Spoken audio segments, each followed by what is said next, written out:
The president faced some tough questions about Benghazi at today's news conference over at the White House. Questions that he didn't seem to have all the answers for. Our chief congressional correspondent, Dana Bash, is joining us with this part of the story. At one point, the president said he needs to get some more information. That's right. You know, there are a few issues, as you know, that rile up the Republican base more than questions about whether the Obama administration engaged in a cover-up about what happened in and around last fall's deadly attack on the U.S. consulate in Benghazi. Now, House Republicans are investigating, and they say the State Department is effectively blocking officials there from testifying. The president, as you said, was asked about that today. It appeared to be caught flat-footed, but we can explain. I'm not familiar with this notion that anybody's been blocked from testifying. The president may not be familiar, but there's a high-stakes tug-of-war going on between the State Department and House Republican Oversight Chairman Darrell Issa. At issue, at least 4 employees, 3 at the State Department and 1 at the CIA, apparently want to talk to Congress about the administration's handling of the Benghazi situation. But much of that information is classified. The attorney for one of the employees says she cannot get answers from the State Department on how to get clearance to see the classified information in order to advise her client. There's a clear obstruction to my client when my client cannot give me all the information because the State Department will not give a process for my being cleared. The State Department suggests it is up to the employee to ask. We're not aware of any employees who have requested clearance for private attorneys, security clearances for private attorneys in connection with Benghazi.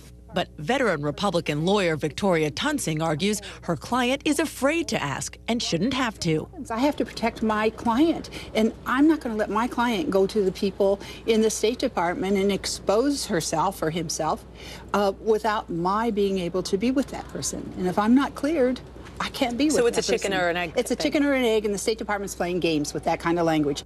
For now, Toensing says she must protect her State Department client's identity, insisting there is already intimidation going on. Has he or she felt threatened? Well, if you're going to take away somebody's job or living, that's a threat, and it's a kind of a threat. Your client has been told that their job or living will be taken away if they come forward and talk about whatever it is that they feel that they need to say? It's done in a more subtle way. How is it done? It's like they just put somebody in an office and say, we just don't have an assignment for you. The State Department denies anyone is being threatened. Secretary of State John Kerry said this before Congress earlier this month. I do not want to spend the next year coming up here talking about Benghazi. Now he's reiterating a promise to help Congress get answers. We have to demythologize this issue and certainly depoliticize it. American people deserve answers.